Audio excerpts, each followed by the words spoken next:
سيدنا محمد صلى الله عليه وسلم وإلى أرواح أهل بيته وأصحابه وأزواجه وإلى أرواح أمة الإسلام والمسلمين وإلى أرواح ذرية رسول الله صلى الله عليه وسلم أجمعين خصوصا دار سيدنا المهاجر إلى الله أحمد بن عيسى سيدنا الفضيل المقدم محمد بن علي وعلى بهم المقدم ثاني الحبيب عبد الرحمن محمد صديق ثم إلى الشيخ بكر بن سالم أخي أكيد ثم إلى الحبيب عمر بن عبد الرحمن وطاف الشيخ علي بن عبد الله فارس ثم إلى صاحب أدب سلوك المريد الحبيب عبد الله بن علوي بن محمد الحداد ثم إلى الحبيب علي بن محمد الحبشي وإلى أرواح أولاده وإلى أرواح أولياء الله من مشارق الأرض إلى مغاربها وأصولهم وفرعهم المنتسبين إليهم أجمعين وإلى أرواح أجدادنا وجداتنا أعمامنا عماتنا أخوالنا خالاتنا وإلى أرواح والدينا ووالديكم وأمواتنا وأمواتكم أجمعين أن الله يتغشاهم بالرحمة والمغفرة أن الله يعلي درجاتهم في الجنة ويكثر من مثوبتهم ويضاعف حسناتهم ويحفظنا بجاههم وينفعنا بهم ويعيد علينا من بركاتهم وأسرارهم وأنوارهم وعلومهم ونفحاتهم في الدين والدنيا والآخرة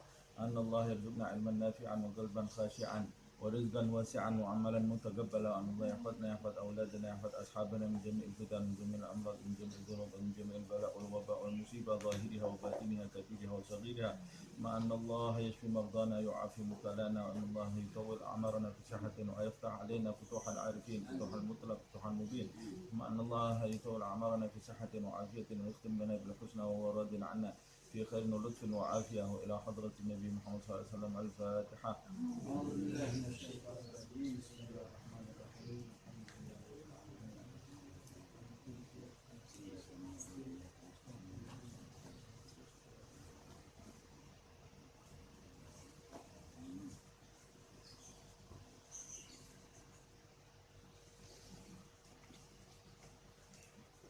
Bismillahirrahmanirrahim. Alhamdulillahirabbil alamin. Allahumma salli wa sallim ala sayyidina Muhammad wa ala ali sayyidina Muhammad. Nawaina ta'allum wa ta'lim wa tadhakkur wa tadhkir wa naf'a wal intifa' wal ifada wal istifadah wal hath ala tamassuk bi kitabillah wa sunnati rasulih wa du'a ila al khair wa dalala ala al huda ibtigha'a wajhillah wa mardatihi wa qurbihi wa thawabihi subhanahu wa ta'ala. Kita lanjutkan kajian Adab Sulukul Murid karya Al-Imam Abdullah bin Alawi bin Muhammad Al-Haddad. Pada pertemuan yang lalu kita sampai amma ba'du ya. Amma ba'du. Qala al-muallifu wa nafa'ana bihi fid darain. Amin. Kalau mau membaca kitab para salaf itu dianjurkan mengucapkan dulu qala al-muallifu wa nafa'ana bihi fid darain supaya kita kalau membaca kitab ini gampang. Qala al-muallifu, sang penulis berkata, ya.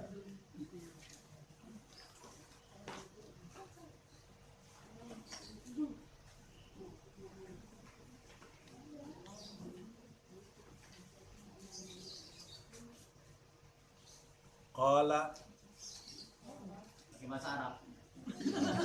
Bahasa Arab boleh. Berkata ya. Ya. Qala Mu'allif. Qalal muallifu atau qala al muallifu. Ya. Bukan. Alif, bukan, tidak ada ainnya, semua alif. Qalal muallifu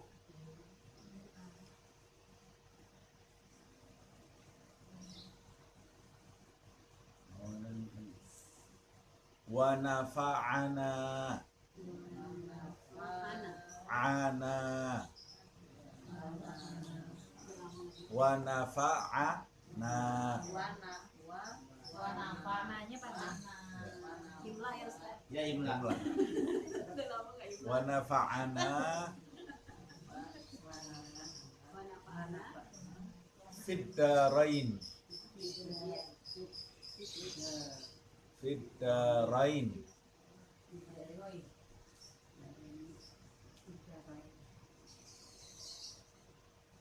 Amin.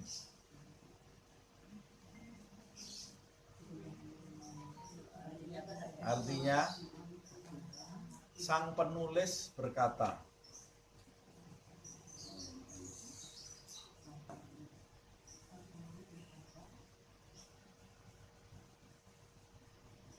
semoga Allah memberikan manfaatnya kepada kita melalui perkataannya, perkataan penulis itu.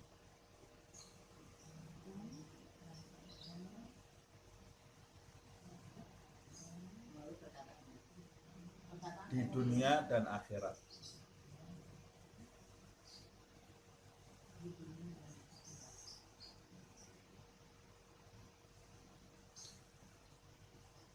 Tadi ada kekurangan sedikit. Qalal mu'allifu wa nafa'ana bihi, kurang bihi. Nah. Wa nafa'ana bihi fid darain. Qalal mu'allifu wa nafa'ana bihi fid darain. Bihi itu dengannya, dengan ucapannya. Kitab-kitabnya para salaf. Kalau baca Al-Quran jangan mengucap ini, baca hadis jangan mengucap ini. Jadi beda-beda bukan? Ini buat kitabnya para salaf ini, ya.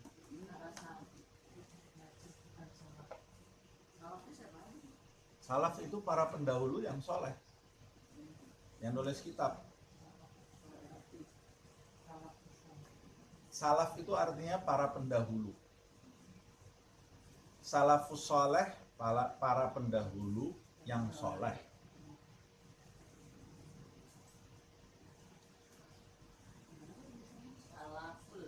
Salaf as-soleh. Baik, sekarang kita lanjutkan. Amma ba'du faqad qala ta'ala, amma ba'du, setelah basmalah, hamdalah, salawat kepada Nabi Muhammad SAW. Setelah semua itu kita masuk kepada tujuan ditulisnya kitab ini, ya. Faqad qala ta'ala, Allah Subhanahu wa ta'ala telah berfirman, wa huwa asdaqus shadiqin, asdaqul qailin. Dan dia, Allah Subhanahu wa ta'ala, adalah pengucap yang terbenar. Maksudnya yang firmannya, ucapannya adalah paling benar. Di alam semesta ini yang paling benar ucapannya adalah Allah Subhanahu wa ta'ala. Karena Allah adalah zat yang paling jujur, yang maha jujur, yang maha benar. Maha benar Allah Subhanahu wa ta'ala. Plus Al-Quran, kalau ini ditujukan kepada pengucapnya Allah Subhanahu wa ta'ala, memang Allah adalah zat yang maha benar, tidak pernah salah Allah Subhanahu wa ta'ala. Bagaimana kalau pencipta itu salah, kita akan mendapati kekacauan di dalam ciptaannya. Tapi ternyata ciptaan ini semuanya lurus, semuanya ada hikmahnya yang terjadi di alam semesta ini, karena yang menciptakan adalah zat yang maha benar. Kalau kebenaran ini ditujukan kepada ucapannya, maka yang dimaksud ucapannya adalah ucapan yang otentik. Ucapan yang otentik, bukan ucapannya yang sudah dicampuri tangan-tangan manusia. Nah, ucapan Tuhan, ucapan Allah yang otentik di masa kita ini hanya satu, yaitu Al-Quranul Karim. Selain Al-Quran, itu sudah ada campur tangan manusia yang bisa jadi dia ada kekeliruan. Bisa jadi ada kekeliruan. Nah, Al-Quran ini adalah satu-satunya ucapan yang paling otentik. Kita tidak boleh memiliki keraguan pada Al-Quran sedikit pun. Orang yang memiliki keraguan terhadap satu kata saja dari Al-Quran, ada satu kata di Al-Quran, kita punya keraguan, maka keimanan kita dipertanyakan. Boleh jadi orang yang punya keraguan atau mendustakan satu kata dari Al-Quran, maka dia keluar dari Islam. Keluar dari Islam. Dia tahu atau dia tidak tahu. Contohnya, Sampai ulama mengatakan orang yang tidak percaya keberadaan jin kafir. Orang yang tidak percaya jin itu ada, maka dia kafir. Kenapa? Hubungannya apa jin sama keimanan? Sebab jin itu disebut di dalam Al-Quran. Jin itu diceritakan di dalam Al-Quran. Bahkan ada satu surat namanya surat jin. Ada satu surat khusus mengenai jin. Kalau kita tidak percaya adanya jin, maka kita tidak percaya satu surat di dalam Al-Quran. Tidak percaya satu surat di dalam Al-Quran berarti tidak yakin terhadap kebenaran pengucapnya, yaitu Allah Subhanahu wa Ta'ala, dan itu cukup menjadikan seseorang keluar dari keyakinannya. Nah, makanya orang sekarang ini kadang-kadang Islam, kita lihat KTP-nya Islam, tapi terbawa pemikiran-pemikiran yang menyimpang. Dia tidak pernah menggali agamanya, diajak ngomong ini ada jin, oh, bohong, nggak ada jin. Tahu dari mana kamu nggak ada jin? Allah yang mengatakan jin itu ada, setan itu ada, jin itu ada. Nah ini berkaitan dengan keimanan semuanya. Kemudian orang yang tidak percaya persahabatan Sayyidina Abu Bakar dengan Rasulullah SAW, keluar dia dari Islam. Keluar dari Islam. Mengapa demikian? Sebab persahabatan Sayyidina Abu Bakar dengan Rasulullah dicantumkan di dalam ayat suci Al-Quran. Yang lain tidak dicantumkan. Tapi Sayyidina Abu Bakar persahabatannya dengan Rasulullah dicantumkan di dalam Al-Quran. إِذْ قَالَ لِصَاحِبِهِ لَا تَحْزَنْ إِنَّ اللَّهَ مَعَنَا. Ketika dia itu berkata kepada dia Muhammad SAW berkata kepada sahabatnya, Allah yang mengakui persahabatan Rasulullah dengan Sayyidina Abu Bakar As-Siddiq di dalam ayat suci Al-Quran. إِذْ قَالَ لِصَاحِبِهِ. Kalau ada orang mengatakan Sayyidina Abu Bakar itu bukan sahabatnya Nabi Muhammad, berarti dia tidak percaya dengan ayat Al-Quran dan bisa menjadikan dia keluar dari Islam. Nah, dan begitu semuanya yang ada di Al-Quran. Abu Lahab ada, Fir'aun ada, itu bukan cerita dongeng. Kalau ada orang punya pikiran itu cerita dongeng, itu Fir'aun itu cerita dongeng, hikayat saja. Ada apa enggak itu? Belum tentu ada. Dipertanyakan keimanannya karena Al-Quran mencatat Fir'aun itu pernah ada di muka bumi, Abu Lahab itu pernah ada di muka bumi. Jadi kita harus benar-benar 100% pasrah menerima apa yang tercantum di dalam Al-Quran, karena itulah satu-satunya kitab yang paling otentik di muka bumi, di alam semesta saat ini. Makanya disebutkan asdaqul qailin. Allah ini yang paling benar ucapannya, yang paling jujur. Kitab Allah itu yang paling benar. Selain itu ada celah kesalahan. Hadis Nabi ada kemungkinan salah. Ada kemungkinan salah. Walaupun nabinya tidak pernah bohong. Nabi itu tidak pernah bohong.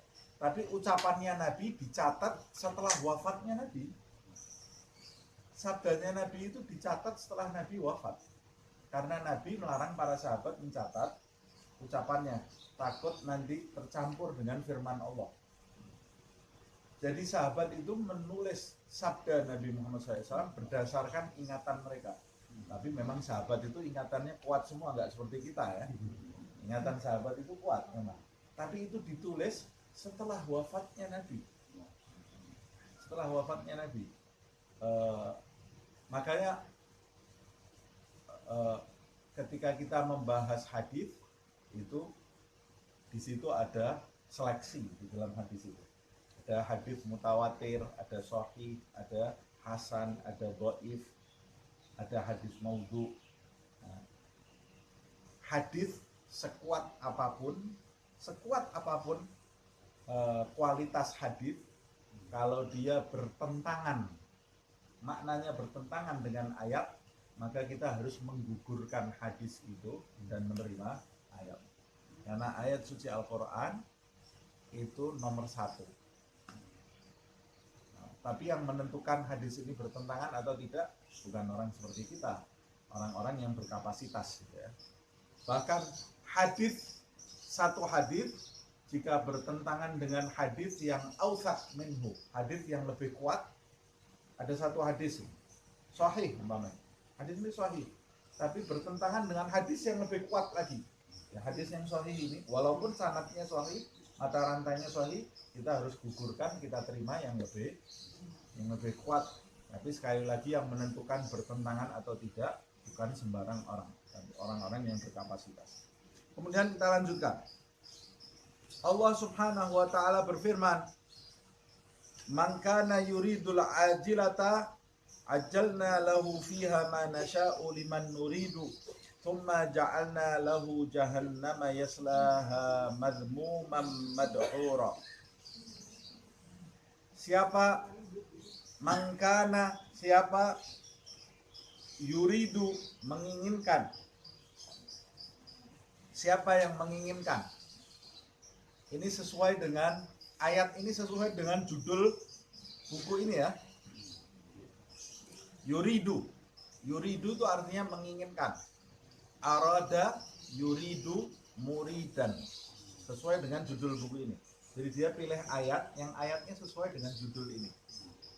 Murid itu dari kata arada yuridu muridan, akar katanya sama, alif ra dal, juzurnya sama, alif ra dal, arada yuridu muridan.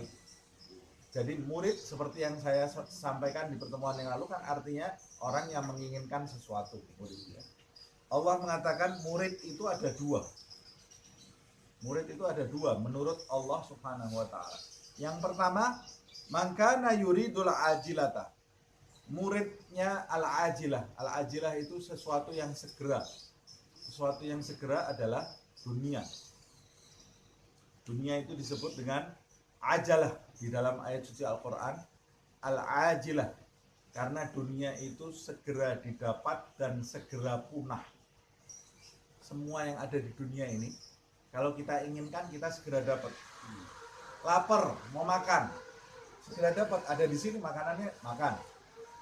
Minum tinggal ambil air minum, semua segera kita dapat, tapi segera hilang.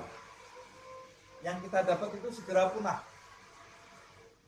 Makanan yang kita idam-idamkan itu, yang kita bayangkan kenikmatannya ketika ada di depan kita, kemudian kita makan, rasanya cuma sampai di lidah, masuk ke tenggorokan sudah tidak ada rasanya lagi, lenyap. Minum juga seperti itu, tidur seperti itu. Semua kenikmatan yang ada di muka bumi ini segera didapat dan segera hilang. Makanya dia disebut al-ajilah, sesuatu yang segera, sesuai dengan tabiat manusia yang disebut oleh Allah ajulah. Manusia itu diciptakan punya tabiat tergesa-gesa, semuanya ingin segera. Manusia tabiatnya segera tergesa-gesa. Jadi kalau ada manusia yang menginginkan dunia, yaitu sesuai dengan tabiatnya. Nah, kenapa sih Allah menciptakan manusia tabiatnya tergesa-gesa, terus tidak boleh mengejar dunia? Ya karena Allah ingin menguji. Allah ini ingin menguji manusia yang lahir ke dunia, semuanya langsung terpengaruh dengan alam dunia ini, sehingga mereka ini kalau membiarkan dirinya, tabiat tergesa-gesa itu akan kuat di dalam dirinya. Apalagi di zaman ini ya. Zaman ini semuanya mendukung kita untuk tergesa-gesa. SMS dulu, tulis surat, ngirim surat. Dulu tuh ada asiknya gitu ya, ada enaknya. Tulis surat, terus nunggu balasannya nanti berapa bulan lagi baru datang. Tapi ada kenikmatan di situ. Pertama ada kenikmatan, kedua ada ketawakalan kepada Allah. Tawakal kita juga suratnya sampai nunggu jawabnya ya nanti. Jawabnya berapa bulan lagi. Sekarang begitu message, kita kirim message 1 menit tidak dijawab sudah apa ini message tidak dijawab. Hah? Marah-marah deh. Dulu orang masak, dia pakai ngulek dulu semuanya, diramu jadi satu, makanannya sehat. Sekarang instan, semuanya instan, penyakit di mana-mana. Nah, makanya semua yang serba instan itu mendatangkan penyakit lahiriah dan penyakit batiniah. Dulu orang jual beli ada interaksi, ngobrol. Ya ini harganya berapa? Terjadi hubungan antara pembeli dengan penjual. Zaman sekarang sudah tidak ada omongannya. Nah, kita ke supermarket itu, barangnya kita taruh, yang beli diem, yang jualan juga diem, nggak ngomong apa-apa. Ya. Harganya semua sudah ditulis, nggak bisa ditawar. Taruh gini, yang jualan cuma tunjukin harga. Kita ambil ATM, kasihkan, selesai, jalan, ambil sendiri. Tidak ada dialog sama sekali, sehingga jiwanya manusia sekarang ini kering, hidup sendiri-sendiri, egois. Dulu jalan kaki kemana-mana, naik kuda, sekarang naik mobil, semuanya serba cepat. Akhirnya memupuk tabiat tergesa-gesa, sampai akhirnya dalam kehidupan manusia itu maunya tergesa-gesa. Mau jadi orang pintar tergesa-gesa, akhirnya jadinya ulama karbitan, serba instan semuanya. Mau tahu agama instan, belajar otodidak, semuanya dipelajari sendiri. Jadi penyakit di mana-mana, karena semuanya yang tergesa-gesa itu sesuatu yang tidak baik. Jadi orang yang paling baik itu orang yang menikmati proses. Nikmati proses, nikmat. Punya anak kecil sudah dikasih beban macam-macam, kenapa? Biar cepat besar dan sabar. Padahal anak kecil itu ada prosesnya, nikmat. Anaknya usianya baru 3 tahun sudah disekolahkan. La ilaha illallah, stres, anaknya ini stres. Kenapa kamu sekolahkan anak usia 3 tahun di sekolah? Biar saya bebas, nggak kuat kepala saya. Nangis terus anak ini. Padahal itu ada proses, ada kenikmatan, ada kenangan di situ. Begitu juga suami istri, tidak sabar, konslet sedikit, terus konslet, terus, karena semuanya serba tergesa-gesa. Nah, ini Allah Subhanahu wa Ta'ala menjelaskan manusia tipe pertama ini muridnya dunia, muridnya tergesa-gesa, dunia yang serba tergesa-gesa. Kata Allah Subhanahu wa Ta'ala, man kana yuridul ajilata, siapa yang menginginkan dunia yang segera, ajjalna lahu fiha, maka kami Allah menyegerakan apa yang dia inginkan itu fiha, di dunia itu. Makanya orang kalau kepingin apa-apa dunia kan segera dapat, ya. Semua di dunia ini segera dapat. Kenapa sih? Karena memang Allah menyegerakan. Siapa yang mau dunia, aku segerakan dunia bagi dia. Tapi manasya'u liman nuridu, bagi yang kami kehendaki dan kami inginkan. Berarti orang yang menginginkan dunia itu ada dua. Orang yang menginginkan dunia, dia dapat dunia. Orang yang menginginkan dunia, dia tidak dapat dunia. Tapi dua-dua di mata Allah sama. Dua-dua di mata Allah sama. Orang yang menginginkan dunia.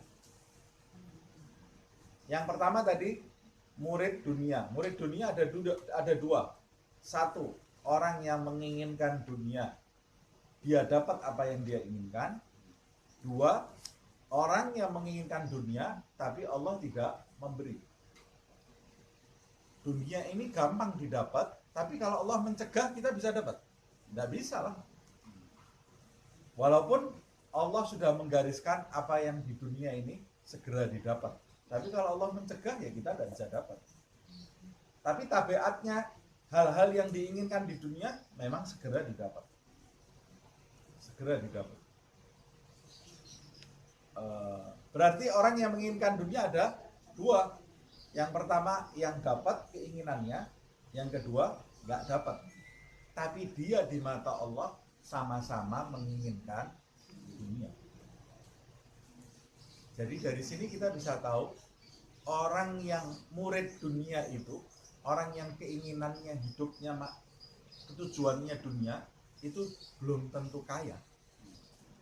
Belum tentu kaya. Jadi kadang-kadang ada orang miskin tapi dia di mata Allah pecinta dunia juga. Cuma dia nasibnya aja nggak dapat apa yang dia inginkan. Itu makanya di dalam hadis Rasulullah SAW pernah menjelaskan, atau di dalam ucapan seorang ulama atau hadis saya lupa, disebutkan orang yang paling sengsara adalah orang yang hidupnya di dunia miskin, melarat, tapi nanti dia dibangkitkan bersama Fir'aun dan Qarun. Hidupnya di dunia melarat, tapi dia nanti dibangkitkan bersama Fir'aun dan Qarun. Nanti waktu di akhirat dikelompokkan bersama Fir'aun dan Qarun, dia protes. Ya Allah, kenapa saya dikelompokkan dengan Fir'aun dan Qarun? Saya kan hidupnya melarat di dunia. Kata Allah Subhanahu wa taala, sebab kamu memiliki keinginan di hatimu. Hati kamu ini sama dengan hatinya Fir'aun dan Qarun. Cuma kesempatannya saja beda. Kalau aku beri kamu kesempatan di dunia ini, aku beri kekuasaan, kamu akan jadi Fir'aun yang kedua. Kamu kalau saya beri dunia, kamu akan jadi Qarun yang kedua. Cuma bedanya nasib kamu saja beda sama Qarun dan Fir'aun. Tapi hati kamu sama. Allah kan memandang hati. Allah tahu hati kita masing-masing. Nah, jadi kita bisa mengetahui orang yang cinta dunia itu bukan orang yang memegang harta dunia. Orang yang punya harta dunia belum tentu dia cinta dunia. Karena kalau kita hakimi setiap orang yang kaya itu cinta dunia, Nabi Sulaiman bagaimana? Nabi Sulaiman itu tidak ada yang lebih kaya dari Nabi Sulaiman. Nabi Sulaiman cinta dunia. Tidak mungkin lah Nabi masa cinta dunia. Jadi kita bisa tahu orang yang cinta dunia itu belum tentu kaya. Belum tentu dia kaya. Dan bisa kita lihat ada orang naik mobil bagus gitu, terus dia lewat orang-orang yang cinta dunia. Gak tahu dari mana kamu dia cinta dunia. Boleh jadi kamu yang mengata-ngatai dia cinta dunia itu, jangan-jangan kamu sendiri yang di dalam hati kamu ada cinta kepada dunia, cuma nasib kamu aja beda. Nah, biasanya orang yang suka komen ini ya, kalau ada orang lewat komen, ada orang ini komen, itu biasanya dia sendiri yang seperti itu. Dia sendiri yang seperti itu. Kalau ada orang lewat jalan terus dia di hatinya sombong ini orang. Itu biasanya dia kalau lewat sering menyombongkan diri. Dia sangka orang lain seperti itu. Dia sangka orang lain seperti dia, padahal beda. Ada orang naik mobil, lupa namanya orang naik mobil, kadang-kadang suka fokus di jalan. Ini orang ini dilewati, orang ini ketawa, yang naik mobil lurus terus. Ini ahli neraka. Saya sudah tersenyum sama dia, dia nggak balas. Ini orang yang gila dunia ini. Biasanya kamu yang begitu. Kamu menyangka orang lain seperti itu. Nah, hati-hati. Jangan suka komentar, jangan banyak komentar. Urusi diri kita sendiri, urusi diri kita masing-masing. Orang kalau mau selamat dunia akhirat, sibuk dengan dirinya sendiri. Maksudnya sibuk dengan dirinya sendiri, sibuk dengan memperbaiki dirinya sendiri. Ini orang selamat, ciri-ciri orang selamat. Orang kalau sudah hobinya komentar, Ada A komentar. Ini mulut ini kayak kuda liar ya. Kalau kita buka kendalinya, kita buka sedikit, kita lihat ada orang lewat, kita komentar. Nanti terus semua yang lewat kita komentari semua. Ada orang, tadinya yang kita komentari orang-orang yang menurut kita buruk, nanti jadi kelewatan yang baik-baik pun kita komentari. Ada orang sudah baiknya luar biasa ya tetap kita komentari. Bahkan nanti ada orang di jalan kita tidak kenal ya kita komentari. Karena kita sudah punya kebiasaan komentar. Nah, makanya orang kalau mau selamat jaga mulutnya. Jangan suka komentar. Komentari diri kita sendiri. Sudah betul atau belum? Jangan komentari orang. Kita lanjutkan. Nah, murid yang pertama ini Allah menyebutkan summa ja'alna lahu jahannama yaslaha madmuman madhura. Lalu kami jadikan untuk mereka itu murid-murid pertama ini, kami jadikan untuk mereka neraka jahanam yaslaha, yang membakar mereka, madmuman madhura, mereka dimasukkan dalam keadaan terhina dan terusir. Dimasukkan ke neraka itu dalam keadaan terhina dan terusir. Kenapa? Karena tujuan hidup mereka, keinginan mereka adalah dunia. Waman aradal akhirata. Nah, ini murid yang kedua. Manusia ini antara murid pertama atau murid kedua. Waman aradal akhirata. Siapa yang menginginkan akhirat, berarti murid akhirat ini. Akhirat itu disebut akhirat karena semuanya di akhir, tidak ada yang segera. Keinginan akhirat itu semua di akhir, tidak ada yang sekarang. Jadi kalau ada orang sholat terus setiap hari, tapi gajinya nggak naik-naik, terus dia marah ini ya. Saya kok sholat terus gaji saya segini, terus ini tidak ada hubungannya sholat kamu dengan gaji kamu, itu tidak ada hubungan. Tidak ada hubungannya baca Al-Quran dengan penghasilan, dengan sholat dengan penghasilan, hadir majlis dengan penghasilan. Walaupun kadang-kadang Allah bisa memudahkan orang yang punya niat baik, itu dimudahkan oleh Allah hidupnya. Kita kan juga minta kepada Allah Subhanahu wa taala supaya hidup kita ini di dunia, rezeki kita dimudahkan, jangan sulit-sulit. Kenapa? Supaya tidak mengganggu ibadah kita. Orang kalau sudah Allah memandang salah satu hambanya, nanti Allah akan menyibukkan hamba ini dengan ibadah. Caranya dunianya dimudahkan. Dunia ini datang sendiri. Dia usaha buka sedikit apa-apa, datang uangnya. Karena Allah tidak kepingin orang ini sibuk ngurusi dunia.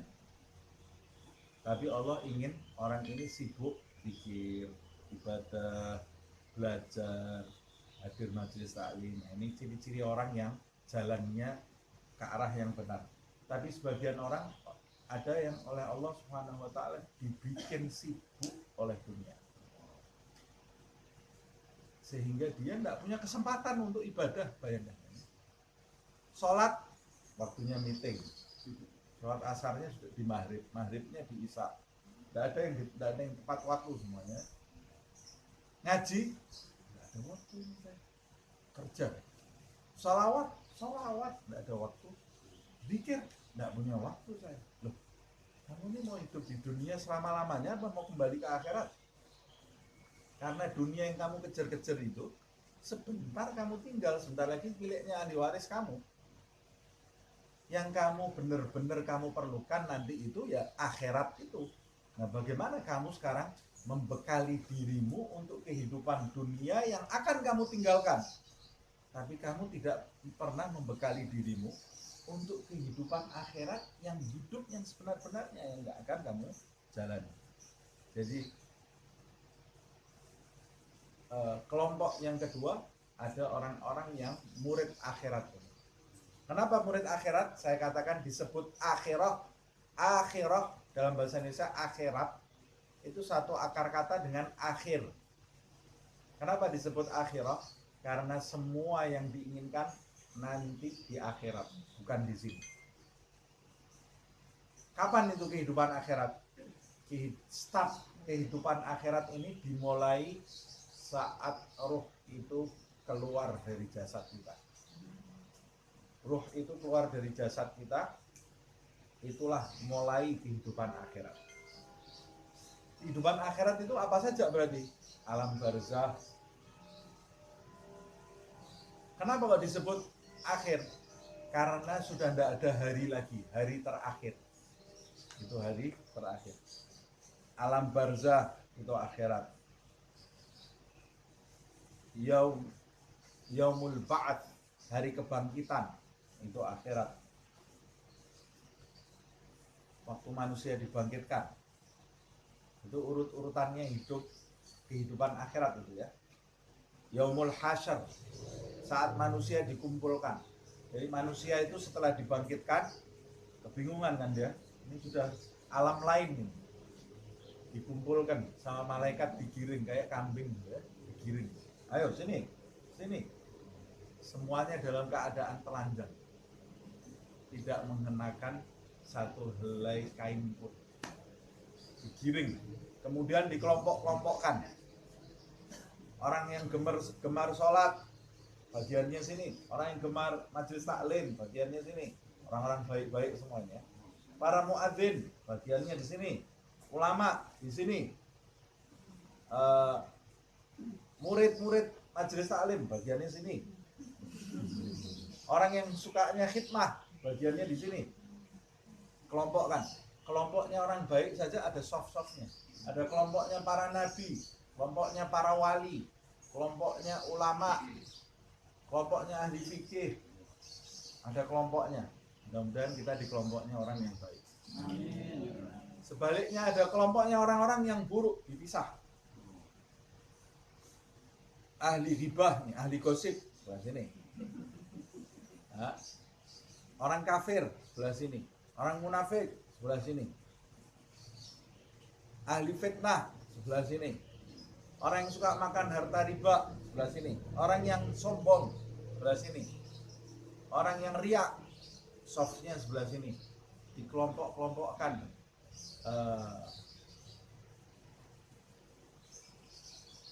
Seperti yang disebutkan di dalam ayat apa? Idza zulzilatil ardu zilzalaha wa akhrajatil ardu athqalaha wa qala al insanu ma la yauma idzin tuhaddithu akhbaraha bi anna rabbaka wa hala yauma idzi yasdurun nasu ashtatan. Manusia itu dibangkitkan ashtatan, syatta, berkelompok-kelompok. Dikelompokkan oleh Allah SWT. Itu ketika manusia dikelompokkan itu namanya yaumul hasyr, hari dikumpulkannya manusia.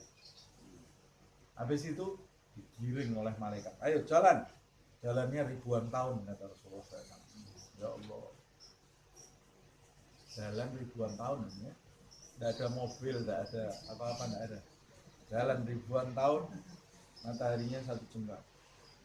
Ada orang-orang yang waktu jalan dinaungi di bawah arsy Allah Subhanahu wa ta'ala. Kata Rasulullah, ada orang yang tenggelam, keringatnya sendiri sampai gini. Dari panasnya itu ya. Digiring menuju ke hisab. Hari hisab, yaumul hisab. Yaitu ketika diaudit amal perbuatan kita. Hisab itu diaudit gitu ya. Ayo, dari mulai kita lahir sampai kita mati. Setelah dihisab, menuju ke mizan, ditimbang. Ini amal baiknya segini, amal buruknya segini, ditimbang. Fa amma man thaqulat mawazinuhu fa huwa fi 'ishatir radiyah wa amma man khaffat mawazinuhu fa ummuhu hawiyah wa ma adraka ma hiya narun hamiyah. Siapa yang amal baiknya lebih berat, dia tempatnya di surga. Siapa yang amal buruknya lebih berat, dia ditunggu-tunggu sama hawiyah. Apa hawiyah itu? Narun hamiyah. Api yang menggelora. Dari hisab digiring menuju ke sirat. sirat itu titian yang ada di neraka jahanam. Siapa yang amal buruknya, siapa yang kafir, orang-orang yang mau sudah ditentukan masuk neraka, jalan baru satu langkah jatuh. Dan mungkin bisa lebih dari beberapa langkah jatuh. Ya. Siapa yang bisa melewati sirat itu, dia akan masuk ke surga. Siapa yang tidak bisa melewati sirat, dia akan jatuh ke dalam api neraka. Na'udzubillah. Itulah alam akhirat. Yang kita semuanya ini yang duduk di sini nanti pasti akan mengalami, pasti sesuatu yang pasti. Nah, sebagian orang ada yang tujuan hidupnya semua akhirat. Bangun tidur yang dia pikir akhirat. Mau ngomong yang dia pikir nanti di akhirat gimana? Ucapan saya menguntungkan apa enggak? Mau berbuat, perbuatan saya ini menguntungkan kehidupan akhirat atau tidak? Jadi kehidupannya ini invest buat akhirat terus. Invest buat akhirat. Kenapa sih kamu kok investnya akhirat? Dunia mau buat apa? Dunia ini tempat transit kok. Ya saya investnya untuk tempat tanah air kita yang benar itu akhirat. Dunia ini bukan tanah air kita ya. Tanah air kita yang benar itu akhirat. Keluarga kita yang benar ya keluarga yang di akhirat. Karena kalau yang di dunia pasti kita berpisah. Kalau yang di akhirat ketemu di akhirat itu ketemu betul. Kalau di dunia kita ketemu pasti kita mengalami perpisahan. Mudah-mudahan kita semua bertemu nanti di akhirat insyaallah di surga Allah Subhanahu wa taala. Ketemunya jangan ketemu di neraka, naudzubillah min dzalik ya. Ketemu di surga itu di surat Al-A'raf itu disebutkan kan ada dua penduduk surga yang saling berbicara. Loh, kita dulu kan di dunia punya teman si fulan itu, sekarang gimana ya? Kok semuanya kita ketemu teman kita yang A, B, C semua di surga itu si fulan kok nggak kelihatan ya? Jadi menunjukkan nanti di surga itu orang saling cari mencari gitu ya. Jadi dia masih ingat dulu di dunia punya anak ini, punya suami ini, punya ibu, bapak. Dia ingat punya teman SD, teman TK, teman SMP, dia tahu semua, ingat dia. Jadi reuni semua nanti di surga itu. Tapi ada teman-teman yang nanti ketika dia ingat dicari nggak ada di situ. Nah, orang penduduk surga itu oleh Allah diberi kelebihan, rohnya lebih kuat. Sehingga kalau dia menginginkan mau lihat temannya terlihat di mana. Nanti bisa cepat ketemu. Nah, dia akhirnya mau tahu temannya di mana, dia lihat langsung muncul temannya, lokasi temannya itu, GPS-nya ada di dalam kepala itu ya. Lokasi temannya ini muncul fa idza huwa fi sawa'il jahim. Enggak tahu temannya ada di tengah-tengah neraka. Masih disiksa. Ya Allah. Ini dulu saya makan sate bareng saya. Makan ini rakse pergi bergurau dengan saya. Kenapa kamu di sini? Nah, itu ada dialognya. Kita kalau baca Al-Quran, baca terjemahannya. Kalau tidak paham artinya, baca terjemahannya. Nanti itu memperkuat keyakinan kita. Menjadikan nanti kita punya konsep yang jelas di dalam hidup ini. Nah, orang yang konsepnya jelas, yang dia tuju akhirat. Waman aradal akhirata, kalau orang punya keinginan akhirat, Allah menyebutkan wasa'alaha sa'yaha. Tidak cuma kepingin. Kalau dunia ingin dikasih oleh Allah, tapi kalau akhirat tidak. Syaratnya pertama ingin akhirat, muridnya akhirat. Yang kedua wasa'alaha sa'yaha, dan amal perbuatannya pantas dengan keinginannya. Jadi dia beramal sesuai dengan keinginannya. Orang mau akhirat, mengejar kehidupan baik di akhirat, ya dia harus beramal dengan amal yang baik. Kalau amalnya buruk, ya dia tidak akan mendapatkan apa yang dia inginkan. Semua orang kalau ditanya mau surga apa neraka, ya surga lah. Kamu ingin sekali kamu ke surga, ingin sekali. Tapi siapa yang menginginkan surga betul? Yang menginginkan surga betul-betul memiliki keinginan adalah orang-orang yang memang jalan hidupnya menuju mengarah ke surga. Termasuk diantaranya orang yang hadir majelis taklim. majelis zikir. Karena di dalam hadis Rasulullah SAW bersabda, sahhalallah man apa itu hadis, man salaka tariqan yaltamisu fihi ilman sahhalallah lahu tariqan ilal jannah. Siapa yang memilih jalan yang dia tempuh di dalam hidupnya, yang dia pilih itu menuntut ilmu, maka Allah akan memudahkan baginya jalan menuju ke surga. Ini salah satu jalan menuju ke surga. Mudah-mudahan ini ciri-ciri kita sedang diarahkan oleh Allah menuju ke surga. Dimudahkan jalan kita menuju ke surga. Kemudian wa huwa mu'minun, syarat berikutnya lagi, dan dia dalam keadaan beriman. Kalau dia tidak beriman, habis, keinginannya sia-sia, amal perbuatannya sia-sia. Allah menyebutkan di dalam ayat suci Al-Quran, walladzina kafaru fata'sal lahum wa adalla a'malahum. Orang-orang kafir itu dia pasti putus mandul amal perbuatannya dan sia-sia. Kenapa? Karena dia beramal tapi tidak mempercayai apa yang dia tuju, yaitu Allah SWT. Kita beramal, kita tujukan Allah. Masa kita beramal karena ingin mengharapkan ridha Allah, tapi kita tidak percaya sama Allah? Ya aneh ini. Kamu perlu sesuatu dari Allah SWT, tapi Allah menunjukkan kepada kamu kebenaran, kamu tidak percaya. Sia-sia amalmu, tidak diterima sama Allah. Sebagian orang kafir itu kan ada macam-macam. Ada yang orang kafir kenal Allah tapi tidak mempercayai Allah. Kenal, dia tahu, percaya adanya Allah, tapi ajarannya Allah dia tidak mau. Ini kafir. Seperti orang, kalau di dalam Al-Quran disebutkan ahlul kitab. Ahlul kitab itu dia percaya adanya Allah, tapi tidak percaya terhadap ajarannya Allah yang diturunkan melalui Rasul. Kafir dia. Sebagian kafir yang lain, dia musyrik, nyembah Tuhan selain Allah. Ini lagi lebih parah. Kamu beramal baik untuk siapa? Untuk sapi. Karena dia nyembah sapi kan. Yang tidak sampai ke Allah Subhanahu wa ta'ala. Ini jalannya lebih jauh lagi nih orang ini ya. Kamu berbuat amal baik ini bantu orang untuk siapa? Matahari. Nah, matahari itu Tuhan kita. Ya tidak sampai ke Allah Subhanahu wa ta'ala. Makanya kata Allah, adalla a'malahum, amalnya sia-sia, nggak sampai.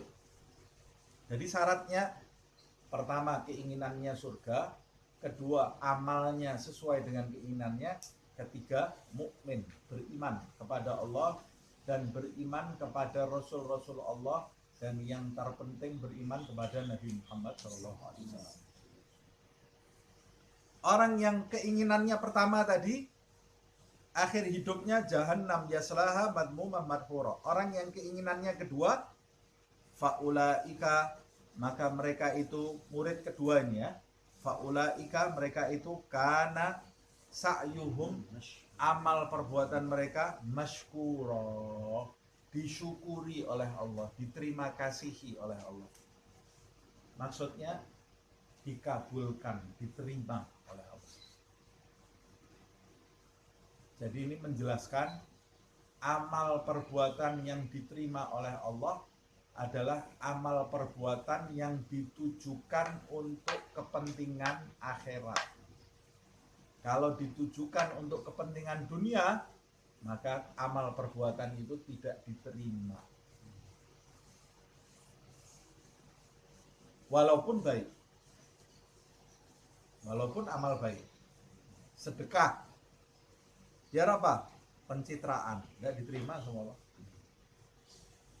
Kamu sedekah supaya dikenal orang-orang sebagai dermawan, tidak diterima oleh Allah. Kecuali kalau kamu sedekah dengan tujuan mengharapkan ridho Allah Subhanahu wa ta'ala. Salat supaya dikenal sebagai orang soleh, tidak diterima oleh Allah. Salat kamu itu dunia.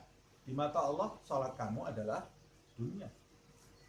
Hadir majelis taklim, apa yang kamu tuju? Kalau yang kamu tuju dunia, kenapa kamu hadir majelis? Makanannya enak-enak. Tidak dapat pahalanya majelis taklim, dapat makanan kamu, tapi tidak dapat majelis taklim. Kamu kenapa majelis taklim? Asik lah. kumpul sama teman-teman. Titik. Nggak ada keinginan akhiratnya sama sekali, enggak. Cuma asik saja saya ketawa-ketawa sama teman-teman daripada di rumah nganggur. Ya sudah, yang kamu dapat di masjid itu yang ketawa sama teman-teman. Pahalanya Masjid Salim dari Allah enggak dapat. Jadi apa yang harus saya tuju di Masjid Salim? Akhirat. Saya cari surganya Allah. Saya cari ridhonya Allah. Salat apa yang kamu tuju? Ridho Allah Subhanahu wa ta'ala. Akhirat, surga.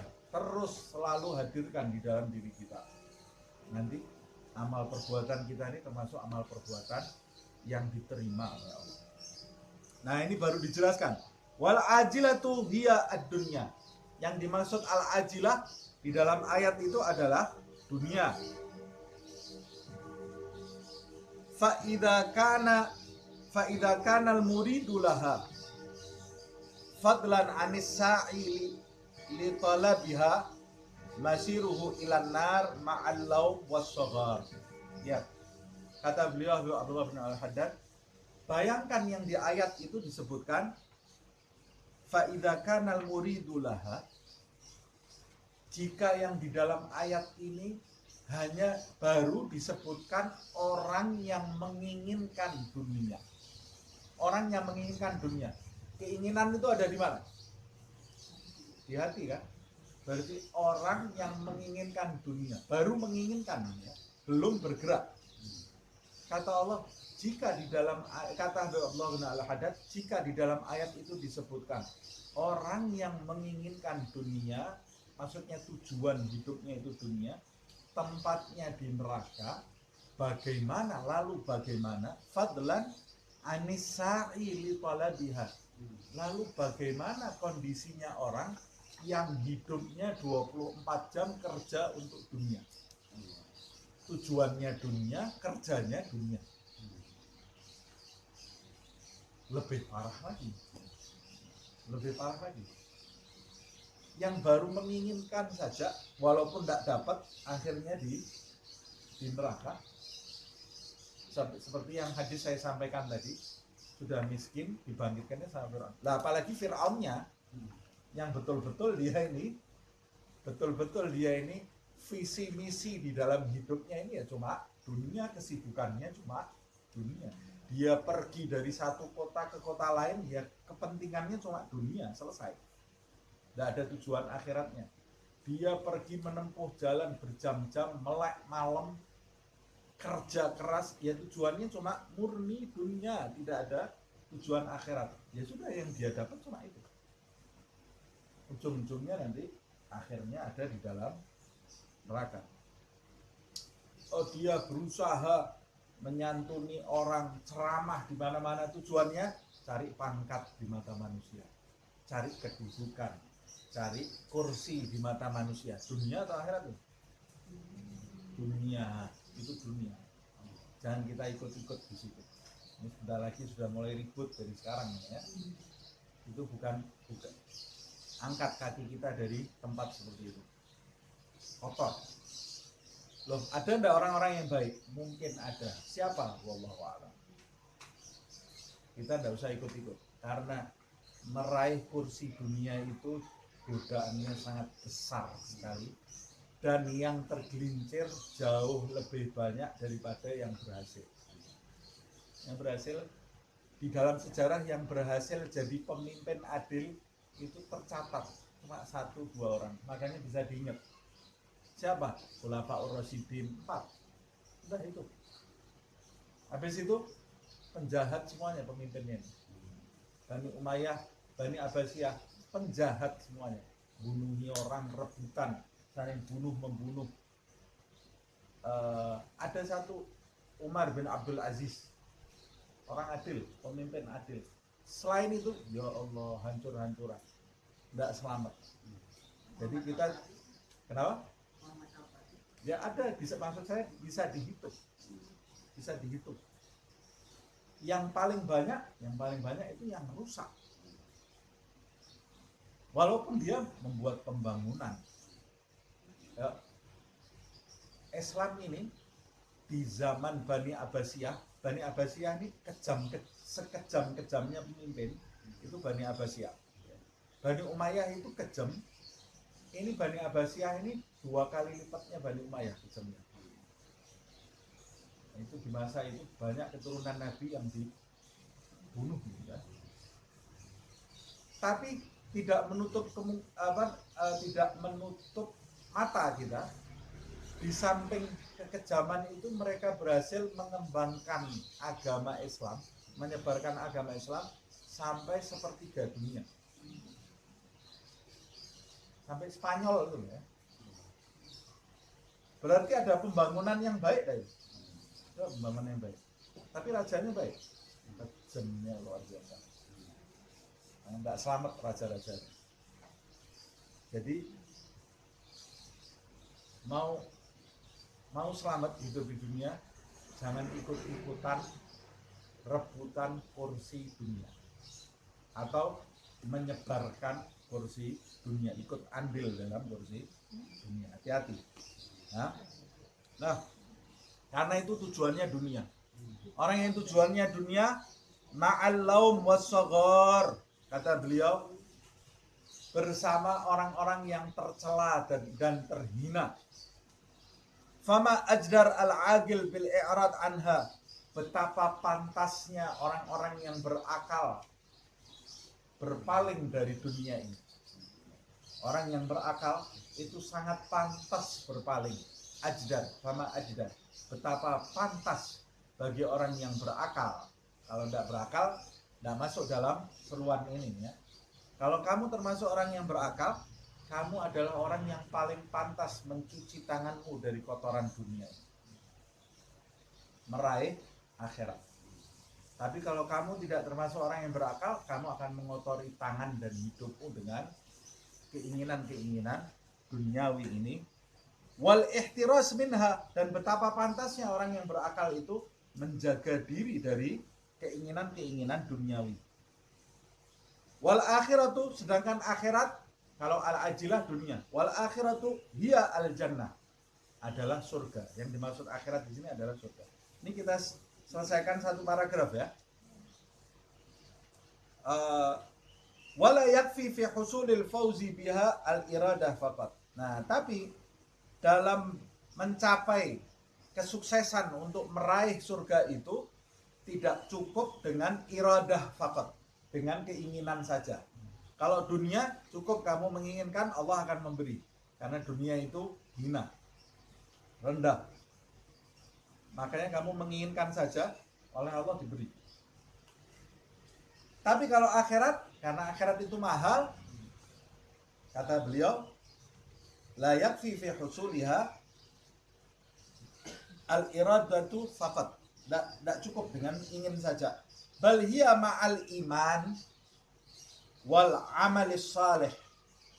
Bahkan, tapi orang yang menginginkan akhirat yang mahal itu harus menyertai dengan keinginannya dengan iman dan amal soleh. Kenapa? Karena akhirat itu mahal. Harus menyertai keinginannya dengan iman dan amal soleh. Makanya di dalam ayat selalu kalau walladzina amanu wa amilus sholihat, selalu iman dibarengkan dengan amal soleh. Iman, amal soleh. Wal asri innal insana lafi khusrin illa alladzina amanu wa amilus sholihat. Iman, amal soleh. Terus di Al-Quran itu iman, amal. Harus bergandengan gitu ya. Nah, karena akhirat itu mahal.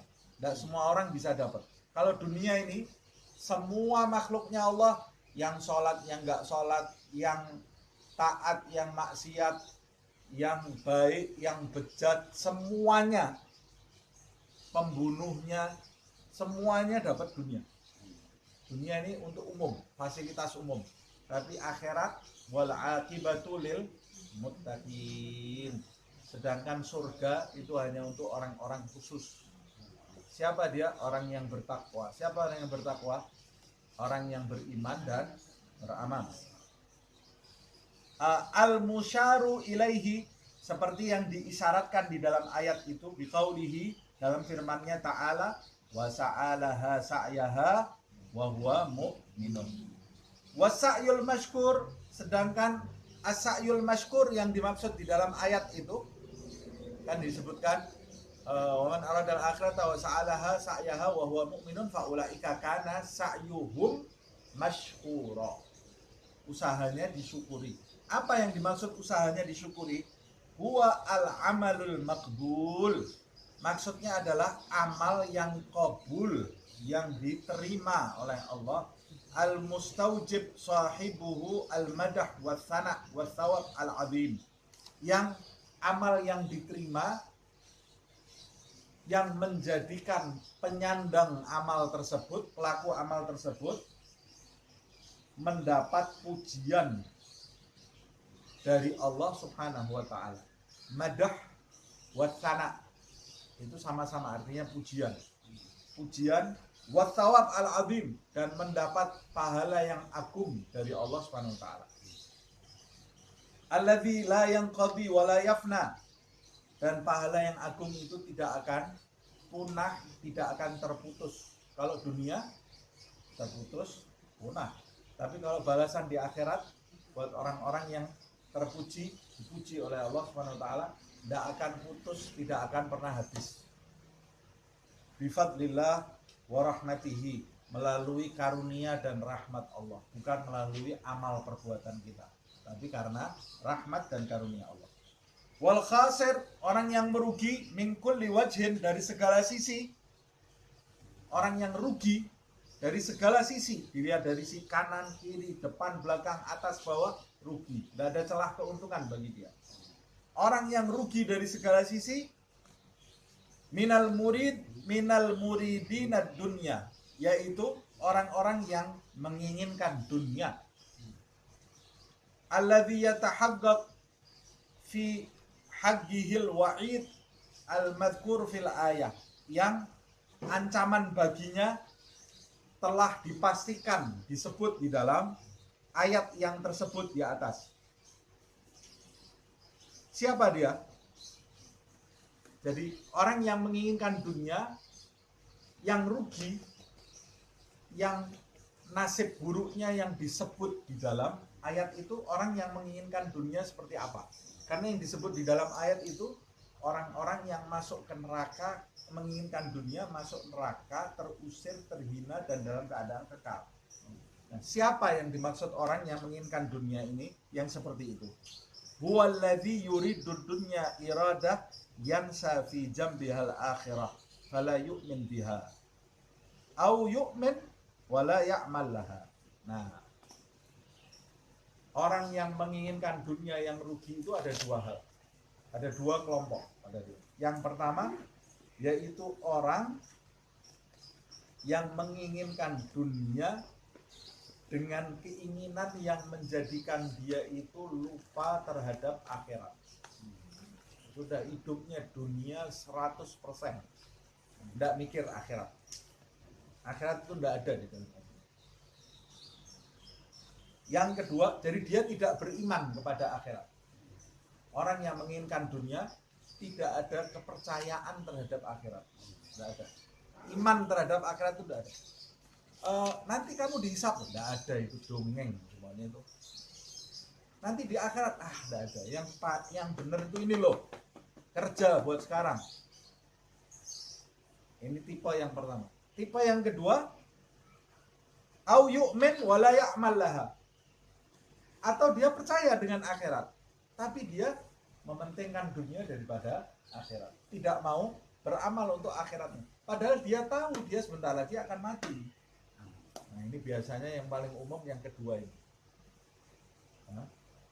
Biasanya tipe yang kedua ini yang terjadi pada orang-orang seperti kita. Mudah-mudahan kita tidak seperti itu ya. Yaitu siapa? Orang yang hidupnya buat dunia, padahal dia percaya dia ini sebentar lagi akan mati. Nah, dia setiap hari dengar berita inna lillahi wa inna ilaihi raji'un, telah meninggal bapak fulan tadi malam, ibu fulan tadi malam. Dia tahu, benar, pengumuman di masjid hampir setiap hari kita dengar. Dia mengantarkan jenazah, dia tahu suatu saat dia ini akan diantar, akan dihisap. Tapi dia tidak pernah beramal untuk akhirat. Dia yang dicari sibuk tetap dengan dunia. Ini tipe yang kedua. Kata beliau, fal awwal kafirun khalidun finnar. Tipe yang pertama itu tipe orang kafir yang kekal di dalam neraka. Pecinta dunia plus kafir. Plus ini ya. Pecinta dunia plus kafir. Dia kekal di dalam neraka. Watsani, sedangkan tipe yang kedua yaitu yang beriman kepada akhirat tapi tidak beramal, mementingkan dunia, fasikun mausumun bil khasar. Yang kedua adalah orang fasik yang dia itu mengalami kerugian, teracuni oleh kerugian, disifati dengan sifatnya orang-orang yang rugi, orang fasik. Kenapa kok rugi? Ya dia harusnya bisa masuk surga tanpa hisab, tapi dia harus mampir dulu ke neraka kalau tidak diampuni oleh Allah Subhanahu wa ta'ala, sebab karena dia disibukkan dunia, dia pulang nanti tidak membawa bekal. Padahal dia beriman, tapi pulang tidak membawa bekal. Walaupun kalau orang fasik itu dia tidak kekal di dalam neraka, tapi tetap berbahaya karena satu harinya neraka seperti 1000 tahunnya dunia. Nah, sampai di sini kita lanjutkan insya Allah di pertemuan yang akan datang. Wallahu a'lam bishawab. Ya Rabbana a'tarafna bi anna naqtarafna wa annana asrafna ala ladha ashrafna fatub alaina tauba تغسل لكل حوبة واسترنا العورات وآمين الروعات واغفر لوالدينا ربي ومولودينا والأهل والإخوان وسائر الخلان وكل ذي محبة أو جيرة أو صحبة والمسلمين أجمع آمين ربي اسمع فضلا وجودا منا لا باكتساب منا بالمصطفى الرسول نهضى بكل سور بالمصطفى الرسول نهضى بكل سور بالمصطفى الرسول نهضى بكل سور صلى وسلم ربي عليه عد الحب وآله والصحب عداد طش الصحب والحمد لله في البدء والثناء سبحانك اللهم وبحمدك أشهد أن لا إله إلا أنت أستغفرك وأتوب إليك سبحان ربك رب العزة عما يصفون وسلام على المرسلين والحمد لله رب العالمين.